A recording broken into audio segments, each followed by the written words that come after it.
All right, thank you, Mr. Woodard, for the descriptions of the defense mechanisms. Have you noticed, everyone, how Freud tends to be pretty negative? That there's all these conflicts within us that develop when we're very, very young, and the rest of our lives are basically trying to figure out how to resolve these conflicts. Well, that's called psychic determinism. So that all of our thoughts and behaviors are caused by these traumas or conflicts that started when we were very, very young. That negative aspect to Freud is going to be really important here as we go through the next few slides. So one of Freud's students, Carl Jung, has this quote, "Until we make the unconscious conscious, we'll be dictated by it and call it fate." That sounds pretty hardcore, doesn't it? I mean, that's pretty heavy stuff. Well, Jung is an interesting one because, again, he was Freud's student, and they became very, very good friends. But Jung starts to break away from Freud and some of Freud's ideology. And one of the big things was he felt that Freud was a little too negative, maybe a lot too negative. And Jung agreed with Freud about the unconscious, that there was this id or this unconscious layer to our beings. But he also then said, but it runs deeper than what Freud believed.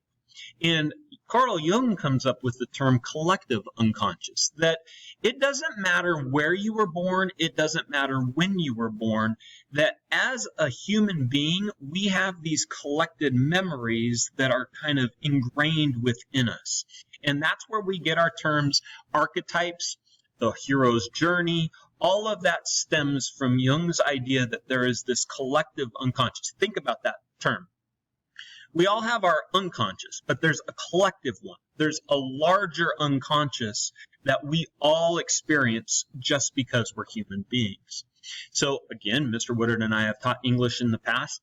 With the hero's journey, you get this archetype story that seems to pop up over and over and over again. You get the same storyline, if you will, like hundreds of years apart, thousands of years apart.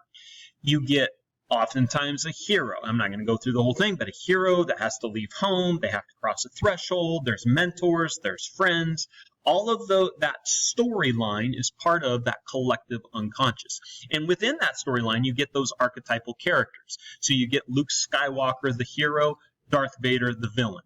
You get things like with the mentor, you get Obi-Wan Kenobi, or in Harry Potter, it's Dumbledore. You'll get different archetypal settings as well.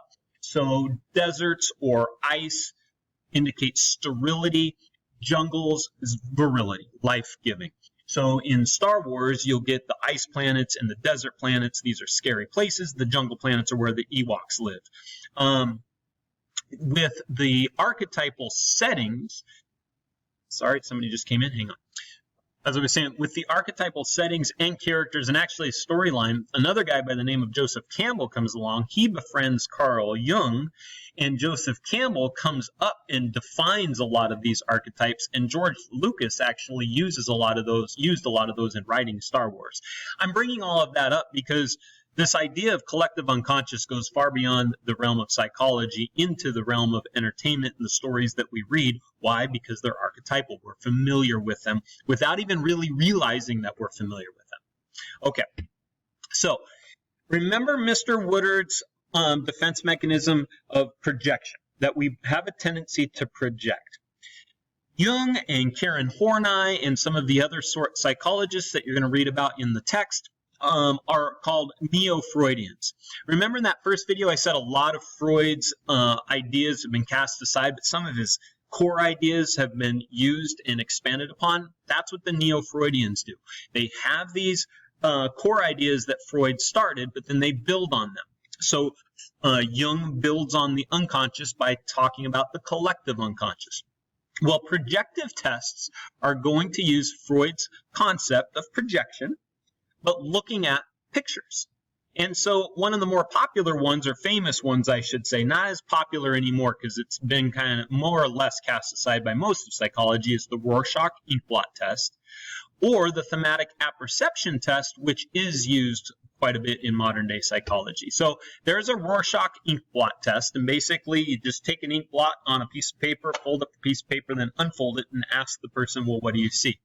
And then whatever they explain they see, Freud considered that, or when this test was developed, it was considered a form of projection, that whatever you tell about this ink blot gives us some insight what's going on in your unconscious. So if that paper unfolds and you say, oh man, I see a frog that was squished on the road and there's blood splattered everywhere, well, the therapist might start talking about some of the unconscious conflicts that you have concerning death or whatever it might be.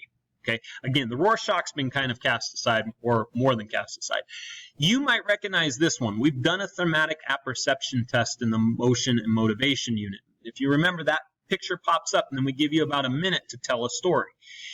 Now, this isn't scientific in the AP classroom. Obviously, there would be a lot more to it in an actual experiment. But from just a general point of view, if somebody says, oh, yeah, the teacher is obviously extremely stern and serious about what the student is doing, and the student is probably super nervous because that teacher is watching, well, you might have a person that it has a tendency to be nervous around authority. You might have somebody that's not really great at school, and school gives them anxiety.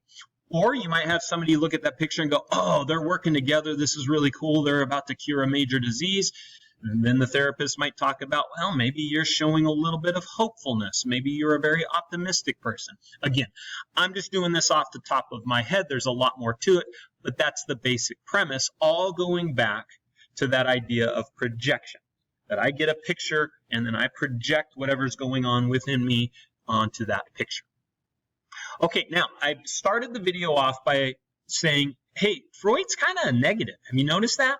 Well, that's where in the last specifically 20, 25 years especially, we're starting to get positive psychology. It goes back farther than 20 or 25 years, but it's really gained a lot of steam in the last couple of decades.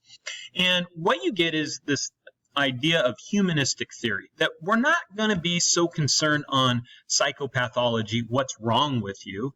We're more going to focus on, well, what's right with you, and how can we develop what's right with you. Now, there's a lot more to the origins of humanistic theory in your reading, and we're going to talk about some of the folks that were involved in those origins in a later chapter. But do realize that positive psychology, again, has gained a lot of steam. We're not going to worry just about what's wrong with you like Freud did, but what's right within us and how can we develop that. And I think I'm going to stop there because I think the end of this PowerPoint's all going to really look at trait theory and goes back to my first video when I asked, do our personalities change throughout a lifetime? I'll let Mr. Woodard explain.